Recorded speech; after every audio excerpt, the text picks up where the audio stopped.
훅 인터뷰. 모두를 위한, 모두를 향한, 모두의 궁금증 훅 인터뷰. 검찰개혁 법안, 민주당이 내놓은 수사권 폐지 법안을 놓고 여야가 충돌했습니다. 그런데 오늘 중재가 있었어요. 박병석 국회의장이 중재안을 냈는데요. 여야가 합의하고 협치하겠다고, 한 걸음 나아게 가겠다고 이렇게 합의했습니다. 어떻게 된 일인지 종합적으로 좀 물어보고 알아보겠습니다. 박주민 더불어민주당 의원, 어서 오세요. 예, 안녕하십니까. 네, 중재안을 수용했습니다. 네. 어떤 생각 드셨어요? 중재안, 저로서는 매우 부족한 그런 안이었는데, 사실 어떤 법안을 국회에서 처리하려면 국회의장의 도움이 필요하죠. 절대적으로 필요합니다. 도장을 찍어야, 이게 망치를 때려야 돼요. 안건을 상정해주고 또 통과될 수 있게 회기를 운영해 줘야 됩니다. 네. 의장이 팔을 걷어붙이고 중재안을 낸 이상 사실 그걸 거절하기는 굉장히 어렵죠. 네. 예. 자, 이번 중재안의 구체적인 내용은 뭡니까? 지금 현재는 검찰이 6대 범죄라는 것을 직접 수사하고요. 6대 범죄 이외의 범죄에 대해서는 경찰이 1차 수사를 한 다음에 검찰이 수사를 하게 됩니다. 지금 나온 중재안은 검찰이 처음부터 직접 수사하는 이 6대 범죄 중에 4가지 범죄를 경찰에 이관하고 나머지 2개 범죄, 부패 범죄와 경제 범죄라는 이 나머지 2개 범죄는 1년 6개월 정도 후에 또 넘긴다. 이렇게 되어 있고요. 그다음에 이제 경찰이 하던 1차 수사하던 사건들을 나머지 사건들은 이어받는다고 했지 않습니까? 검찰이 이어받았을 때 이어받은 사건을 수사하면서 새로 알게 되는 사건들은 또 바로바로 검찰이 지금까지는 직접 수사를 할 수 있었거든요. 1차 수사를 할 수 있었는데 그렇게 새로 어떤 사건을 파악해서 바로 검찰이 수사하지 못하도록 하는 내용이 담겨 있습니다. 그다음에 부가적으로는 수사권이 이제 직접 수사권이 이제 전부 다 1년 6개월 후면 이전이 되니까 그걸 담당할 기관을 국회 내에 특위를 만들어서 만들어 나간다. 이런 내용이 담겨 있습니다. 한국형 FBI 연방수사국 설립한다. 자, 박주민 의원은 변호사 시절에서도 변호사 시절부터 검찰개혁 외쳤어요. 그래서 이 검찰개혁안을 계속 만들기도 하고 일은 많이 했어요. 그때, 그리고 지금 민주당이 이루겠다는 검찰개혁안의 핵심은 뭡니까? 여러분 아시겠지만 우리나라 검찰은 수사권, 기소권, 또 영장 청구권 다 가지고 있죠. 그다음에 기소한 뒤에 형사재판을 진행하는 공소유지권, 재판 결과 나온 형에 집행하는 형집행권, 모든 것을 다 갖고 있었습니다. 그러다 보니까 권한이 남용되기도 하고요. 또 통제를 할 수가 없는, 그래서 민주주의 원칙을 훼손하는 그런 권력형 기관으로 변질되기도 하고요. 그래서 민주당에서 검찰개혁안을 내놔서 공수처를 만들고, 그리고 검찰의 기소와 수사를 분리까지는 가진 못했지만 중대범죄 말고는 경찰이 수사하도록 좀 1차 조정은 했었죠. 1차 조정했죠. 1차 조정을 했는데 이제 보다 더 이상적인 형사 절차 모델로 가기 위해서는 수사와 기소가 좀 더 분리될 필요가 있다라는 판단을 해서 이번에 그 마무리 작업 겸 작업을 해왔던 겁니다. 왜 지금 정권이 다 선거에도 지고 정권이 다 끝났는데 왜 지금 검찰개혁이냐 이렇게 얘기하는 분들이 있습니다. 꼭 그렇게 삿대질 하셔야 됩니까? 누구한테 하겠어? 내가 박주민한테 하죠. 첫 번째는 이 수사기소 분리는 수십 년 동안 얘기가 되었다는 얘기고요. 저희 민주당으로만 봐도 참여정부 때부터 이것을 계속 해오겠다고 해왔던 겁니다. 그렇죠. 근데 지금까지 그 약속들, 그 선언들 제대로 이행을 못했던 거고요. 이번 대선에서도 사실은 공약으로 이걸 담았었어요. 그러니까 어떻게 보면 약속을 또 그동안 해왔던 말을 지키는 그런 셈이 되는 것이고 어떻게 보면 상대적으로 여건이 더 좋아졌어요. 무슨 얘기냐면 기존에 저희가 여당이었을 때는 수사와 기소 분리 등 이 수사 구조 개편을 하려고 하면 항상 들어왔던 비판이 너희들을 향하는 수사의 칼날을 무디게 하려는 것 아니냐는 정치적 비판을 받아왔어요. 근데 이제 정권이 넘어가니까 저희가 수사 기소를 아무리 분리해도 다 윤석열 정부 하에 수사기관과 기소기관이 수사도 하고 기소도 하는 거예요. 그렇죠. 그러니까 저희를 향한 수사의 칼날을 무디게 한다는 정치적 비판이 이제는 성립을 안 하는 거예요. 네. 그래서 약속했던 것을 이행하고 네. 더 이상 정치적 비판을 받을 필요도 없으니 네. 짧게 이상적인 짧은 기간 동안 이상적인 수사 절차를 마련하는 작업을 하자라고 해서 이번에 하게 된 겁니다. 지금 하는 게 아니라 마무리고 네. 지금 상황이 지금 검찰 개혁을 해야 되는 상황이다. 알겠어요. 여기까지는 좋은데 왜 민주당 내에서도 이견이 있고 민주당 내에서도 한 목소리를 내지 못하는 겁니까?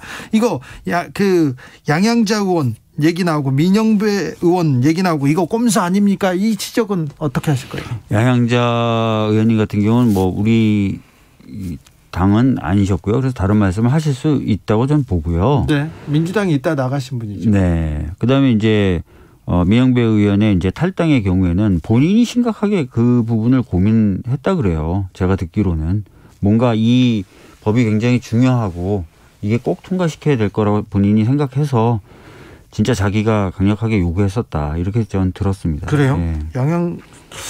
민영배 의원이 이분은 구청장 지내시고 네. 자치 발전 그런 거 관심 있었는데 검찰 개혁에 어떻게 또 이분 검찰 개혁에 굉장히 관심이 많았고요. 네. 그래서 1년 이상 저희 당에 설치됐고 운영됐었던 검찰개혁특위위원이시기도 했었습니다. 네. 검수완박 안 하면 문정부 사람들 감옥 간다더라. 찬성하라 이렇게 얘기한 사람은 양양자 의원입니다. 그런데 답답한 게 아까도 말씀드렸지만 수사 기소를 분리한다 하더라도요. 네. 다 윤석열 정부 하에 정부기관들이에요. 네. 그러면 윤석열 정부 하에 수사기관이 수사하고 기소기관이 기소하는데 네. 이 수사 기소를 분리해 놓는다고 해서 있을 수사가 없어지거나 있을 수사가 약해집니까? 네. 그건 아니잖아요. 네. 예. 알겠어요. 그래서 그런 논리가 성립하지가 않고요. 네. 성립하지 않는데 왜 자꾸 그런 이야기들이 나오는지 모르겠어요. 알겠습니다. 검찰 개혁 얘기는 여기까지 듣겠습니다. 네. 네. 이제부터 서울시장 예비후보 박주민 의원 모셨습니다. 박주민 네, 안녕하십니까? 네. 박주민입니다. 어떻게 된 거예요? 아니 세상에 컷오프라니 박주민이 뭘 잘못했다는 거죠? 글쎄요. 두 가지를 크게 얘기하시는 것 같아요. 하나는 임대차 3법. 이게 이제 부동산 시장에 혼란을 일으켰는데 네. 거기에 책임이 있는 것 아니냐. 그거 하나 하고 정책적으로. 네. 그다음에 임대차 3법 중에 이제 주택 임대차 네. 보호법 통과 직전에 네가 꼼수로 네. 월세를 대폭 인상해서 받은 거 아니냐. 네. 이 두 가지인 것 같은데요. 첫 번째 것부터 말씀드리면 임대차 3법이 전월세 시장에 혼란을 들인 점이 있다는 점은 저도 인정하고 네. 그 부분에 대해서는 죄송하다는 말씀을 드리겠습니다. 예. 개선할 부분이 있으면 당연히 찾아서 개선해야 된다고 생각합니다. 네. 그러나 이 임대차 3법이 집 없는 분들의 주거 안정에 기여한 부분도 있고요. 예. 그런 부분을 사실 국민의힘 쪽에서도 인정하기 때문에 네. 원희룡 국토부 장관 후보자조차도 네. 이 임대차 3법을 폐지하는 것은 안 된다. 네. 이 취지라든지 목적이나 방향은 굉장히 맞는 법이다. 이제 또 슬슬 이렇게 실효성을 찾기 시작했다 이런 네. 얘기도 있어요. 그래서 그렇게 나오기 때문에 이 법에 담긴 정신이나 이 법을 만들려고 했던 고민 이런 것들은 좀 이해해 주셨으면 좋겠다. 예. 다만 혼란이 있었던 부분에 대한 사과드리고 수정해야 될 부분에 있어서는 네. 적극적으로 고민하고 논의해서 수정을 좀 해나가는 네. 그런 것이 있을 수 있겠다라는 점을 말씀드리고요. 네.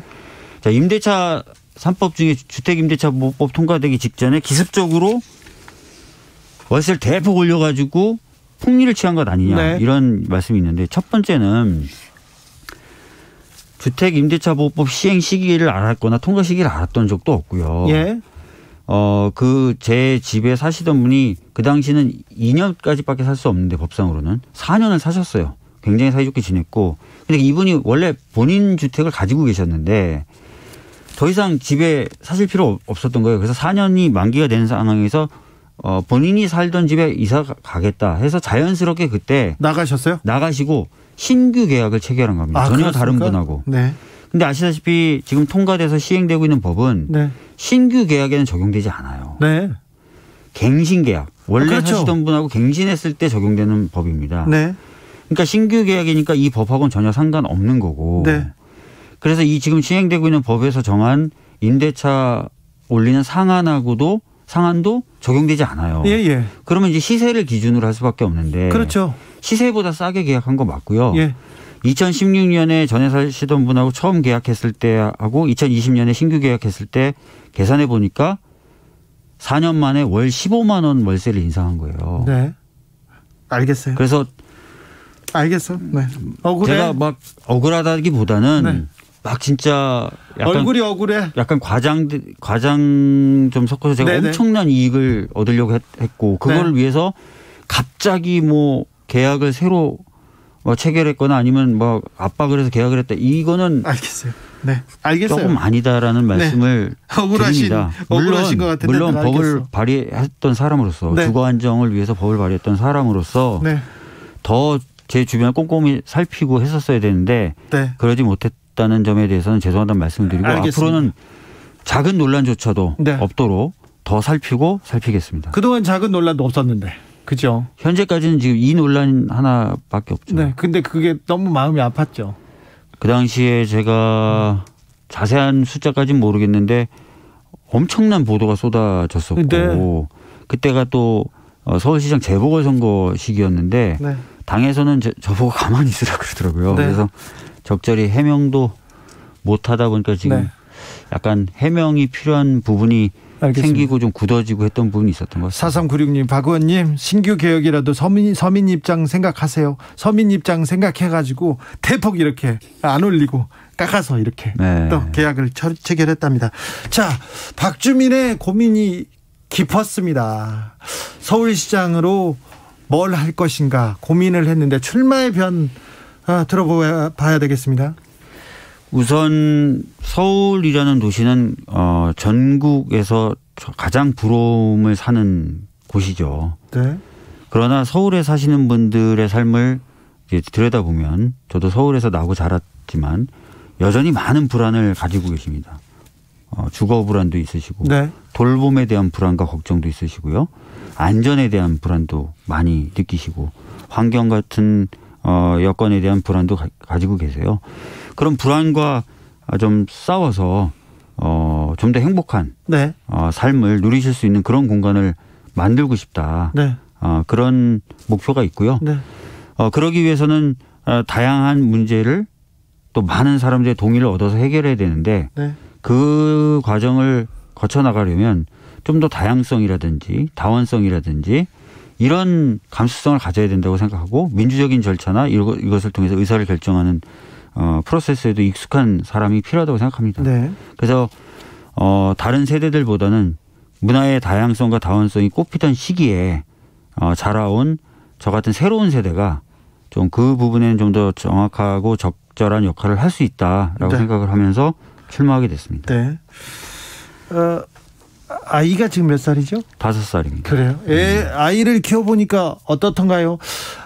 참 아이 낳기가 겁나요? 어려워요?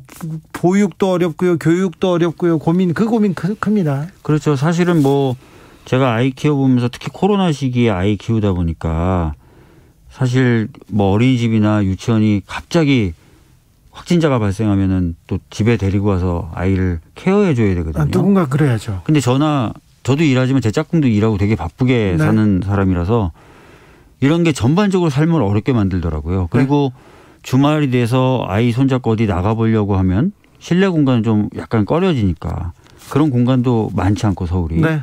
그래서 그런 제 삶에서 느꼈던 그런 불안과 어려운 점들을 비롯해서 많은 문제들을 착착 좀 해결해 나갈 필요가 있다. 네. 그래서 일 열심히 할 자신 있고 각오돼 있고 서울시장을 단순히 다음을 위한 하나의 발판으로만 생각하지 않고 네. 지금까지 시장들 보면 약간 좀 그런 경향이 있었지 않습니까? 네. 정말 서울 시민들의 삶의 문제에 천착해서 이 서울 시민들의 삶을 개선하는 그런 행정가 그런 사람이 좀 되고 싶다라는 말씀 드리겠습니다. 만약에 민주당 후보가 된다면 박주민이 후보가 된다면 오세훈 시장을 만나게 됩니다. 네. 오세훈 시장 저 시정은 어떻게 평가하십니까? 아시다시피 오세훈 시장은 초선 시장이 아닙니다. 네. 3선 시장이죠. 3선이죠. 예. 그리고 이제 4선을 노립니다. 4선을 노리고 있는 네. 분입니다. 근데 서울 시민들 중에 오세훈 시장이 뭘 했지에 대해서 기억하시는 분이 계실까요? 특별히 기억은 안 나실 거고 오히려 대표적인 세금 낭비 사례로 지적되고 있는 세빛둥둥섬. 그다음에 어린이들과 아이들을 위한 무상급식을 반대하다가 시장직을 던진 것. 네. 그거 말고 생각나시는 게 없잖아요. 네. 예. 저는 많이 기억나는데 가만히 있겠습니다. 예. 그래서 어떤 분들은 그런 평가도 하시더라고요. 평가할 게 없는 시장이다. 이런 얘기까지 하시더라고요. 평가할 게 없는 시장인지는 몰라도 매우 강력한 후보입니다. 매우 강력하죠. 네, 매우 강력합니다. 오세훈을 어떻게 꺾을 겁니까? 박주민은. 네. 아까 말씀드렸던 것처럼 서울 시민들의 불안을 없앨 수 있는 네. 매우 구체적이고 효과 있는 그런 공약을 그리고 비전을 제시할 생각이고요. 예. 그리고 젊은 세대로서 정말 성실히 일할 수 있고 성실히 일할 것이다라는 부분도 강력하게 어필할 생각입니다. 네. 네. 검찰 수사권 폐지 법안에 대해서 의견이 계속 많이 옵니다. 0527님께서 신설되는 중수청과 비슷한 한국형 FBI가 뭐 설립된다 뭐 이런 얘기가 있으니까요. 중수청이 법무부 장관 지휘를 받을 가능성이 있나요? 물어봅니다. 중수청이 설치되되 그게 법무부 장관 산하로 가면 네. 사실 수사와 기소를 분리해야 된다는 그동안 계속 강조되었던 철학과 원칙에는 반하게 됩니다. 그럼 어디로 갑니까? 약간 독립기구로 만들든지 네. 아니면은 행안부 장관 밑에 있거나. 행안부 장관도 윤석열 당선인이 지명한 사람입니다. 자, 네. 0777님께서 현 정부의 비리를 수사하지 못하도록 하기 위해서 검수완박 추진하는 거 아닙니까? 언론에서 이 얘기 많이 했고요. 아까 말씀드렸잖아요. 네. 그 수사기소 아무리 분리해도 다 윤석열 정부 하에 네. 행정기관이 수사도 하고 기소도 하는데 네. 수사가 안 되고 기소가 안 되겠습니까? 박나라님은 취지는 좋은데요. 국민들을 이해시키는 과정은 왜 부족했나요? 얘기하는데 이 얘기는 좀 민주당에서 좀 새겨들어야 될 것 같습니다. 네. 박주민이 서울시장 후보로 나가서 참 좋은데요. 나는 청문회에서 날카로운 질문을 던지는 박주민 보고 싶어요. 그런 분도 있습니다. 청문회에는 나섭니까?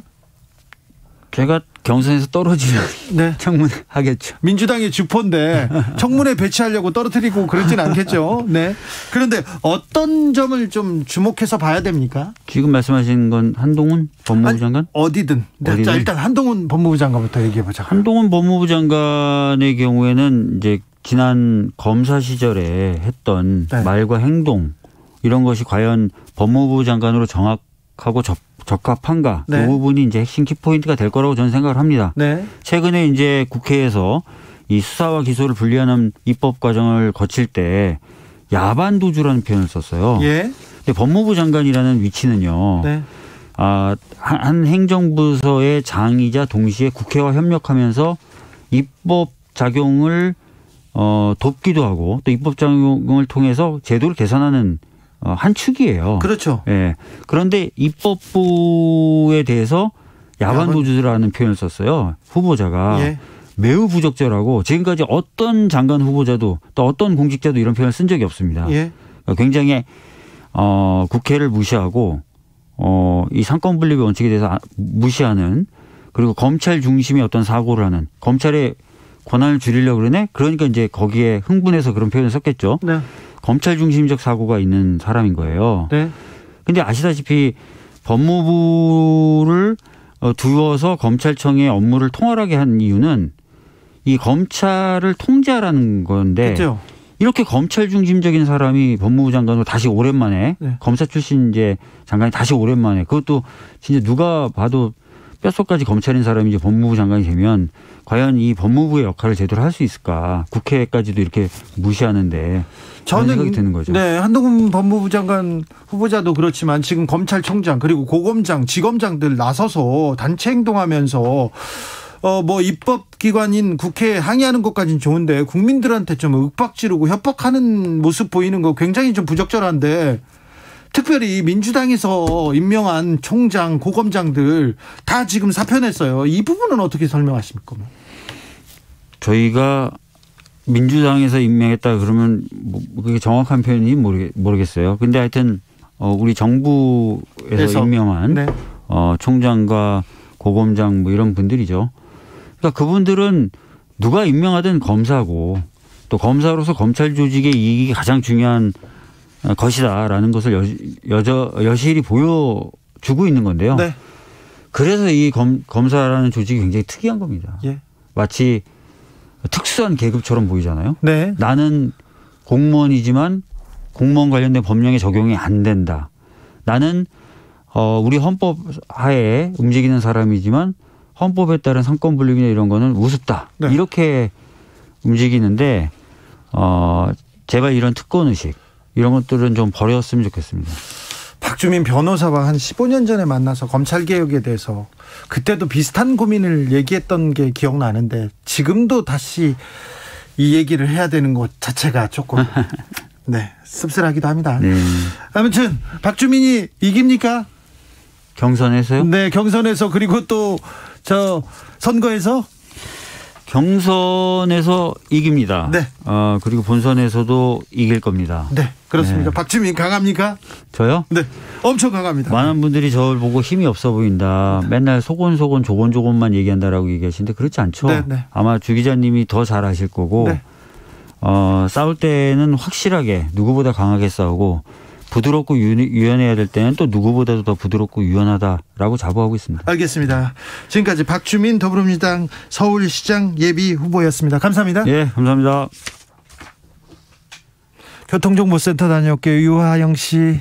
네, 금요일인 만큼 고속도로는 수도권을 중심으로 퇴근길 정체가 깁니다.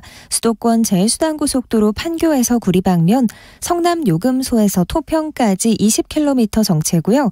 일산에서 판교 쪽으로 일산에서 송내까지 18km 길게 막힙니다. 경부고속도로 서울 방면